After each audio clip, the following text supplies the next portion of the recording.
Alpha at Home.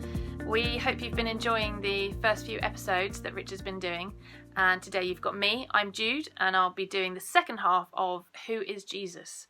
So last week Richard started us off with Who is Jesus? What did Jesus say about himself? And today I'll be talking a bit about the evidence for Jesus' resurrection. Did he rise again after his death? We did ask for any questions just to send them in, and we haven't had any specifically about last week's content. So normally this is the section where I'd cut to Richard and he would answer your questions. But we're not doing that today because there aren't any. So if you have any questions at the end of this session, do email in and you can do that, and we'll try to answer your questions at the beginning of the next session. So today we're going to do Who is Jesus? Did he rise from the dead? I hope you enjoy this session. Do make yourself a cup of tea, join in, and comment in the comment box below, or like I say, email us. So let's get started. You know, Victorians used to talk a lot about death, but they never talked about sex. And in our culture today, we talk a lot about sex, but we never talk about death. It's just something you don't mention. Even in hospitals, they try to avoid using the word death, but I find in my line of work, it's actually a useful word to use to be clear about what we're talking about. If I'm visiting someone who's unwell, if I'm visiting a family who are planning a funeral, it can be really helpful to use that word, death. But we don't like it because it's very final. If you've been to a funeral and you've seen a coffin be lowered into the grave, it's so very final, and it can bring up all sorts of emotions in us. But what if death wasn't final? What if death wasn't the end? What if death had been conquered? What if when Jesus was buried, what if when Jesus had died and was buried, what if he had come back to life? If Jesus had died and come back to life, what we call the resurrection, then that means that there's hope for all of us.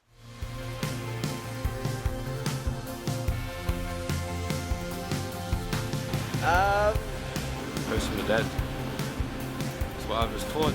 I don't know, I can't say yes or no. Yes, I do believe that Jesus rose from the dead. As a man of science, I think that's pretty impossible. I believe so. No. Yes I did. I definitely don't think that Jesus rose from the dead. Yeah, I don't think he did. No, Jesus did not come back from the dead. That's ridiculous. Well, it could be used as a metaphor, right? Could have been a drug trip. Yeah, of course he did. I do believe in that, 100%. Just the relationship that I have with him is proof enough. I'm not sure. I haven't looked that up. I don't know. So is it just wishful thinking? It is, unless there's evidence. What's the evidence for the resurrection of Jesus? Let's recap the story of his death. Jesus is arrested one evening in the garden where he's praying with his friends. He's taken to the Jewish council in Jerusalem, where the religious leaders accuse him in an illegal court. He was unpopular with those religious leaders. He had appeared to break their laws, was drawing a large following, but no charges could stick. The next day, his friend Peter denies ever knowing him. But because the Jews cannot kill him themselves, they take him to the Roman governor Pilate, where an angry crowd, stirred up by religious leaders again, gathers and demands his death. Pilate can find no evidence against Jesus, but fearing an uprising, he hands Jesus over to be crucified. Jesus is led out of the city carrying his cross to his crucifixion. He's nailed to the cross by the Roman soldiers and he dies. The soldiers check that he's dead by piercing his side with a spear. He's taken from the cross and buried in a tomb. He's then wrapped up in grave clothes, and a rock is put at the entrance of the tomb. And because the following day is a holy day, Jesus' followers are not allowed to go to the tomb, so they have to wait another day. and then some friends go to the tomb to finish the burial rites, but they find it open and the body is gone. So, what's going on? There are 4 pieces of evidence for the resurrection. The first is his absence from the tomb.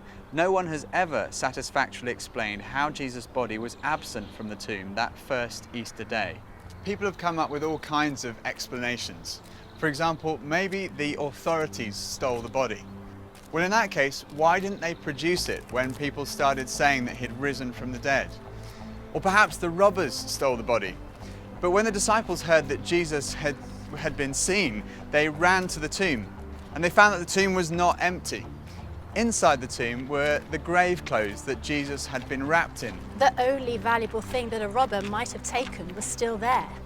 The grave clothes had collapsed like a caterpillar's cocoon when a butterfly has emerged. And the piece that had been around Jesus' head had been folded up and put in a different place. And when they saw that, they believed. The second was his presence with the disciples. Jesus was seen on more than 11 occasions, on one occasion by a group of around 500 people. People say, well, it could have been a hallucination. Well, hallucination does happen among highly strung, very nervous or highly imaginative people, or people who are sick or on drugs. But the disciples don't fit any of those categories. They were cynics like Thomas. There were tough fishermen, there were tax collectors, and tax collectors do not hallucinate. The third piece of evidence is the transformation that we see in the disciples. Here was a group of people who were disillusioned, despairing that their leader had died, and then suddenly they were transformed. They started saying, we've seen Jesus, he's really alive. And they went around telling everybody. Later on, practically all of them were killed, crucified, tortured, beheaded because of what they believed. And if they were deceiving people, all they had to do was say, no, it's not actually true. But they never said that because they knew it was true. It had totally transformed their lives. And as a result, this extraordinary movement swept around the whole known world. And it's a movement without precedent in the history of humanity. And fourth, it's still happening today. There are now over 2.3 billion Christians around the world, of every ethnicity, continent, nationality, economic, social and intellectual background. They all speak of this encounter with the risen Jesus Christ.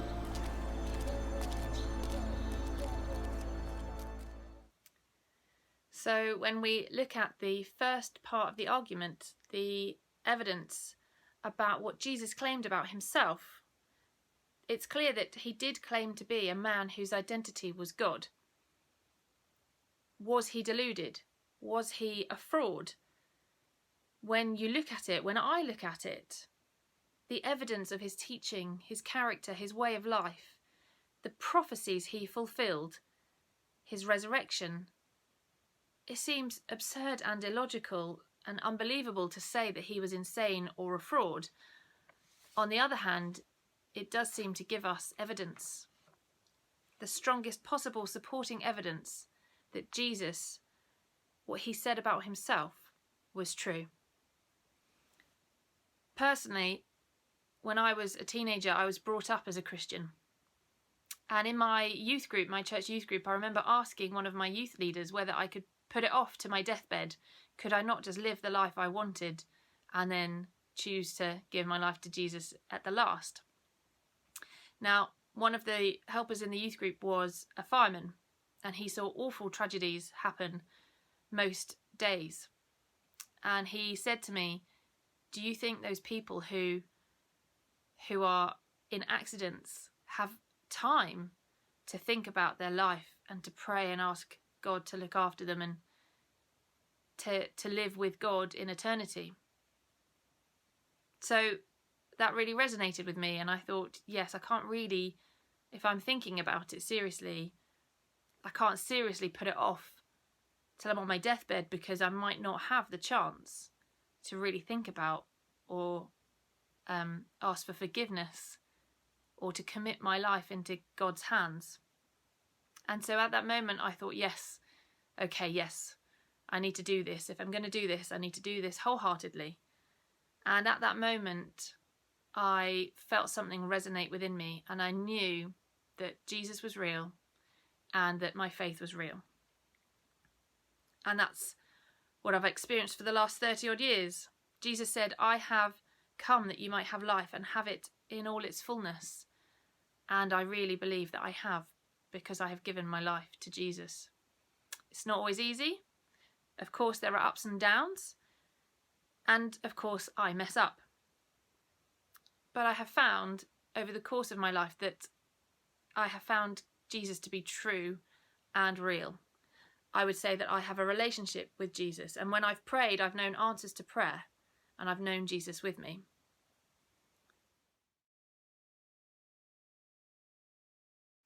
Jesus said, I come to bring life in all its fullness. And even though it's not easy, there are ups and downs, I believe that Jesus brings life in all its fullness. So there we have the arguments for Jesus. Who is Jesus? Both part 1 last week and part 2 this time. And do watch the rest of the series to find out more, to find out what happens next. Please email in your questions and we'll try to answer them at the beginning of the next session.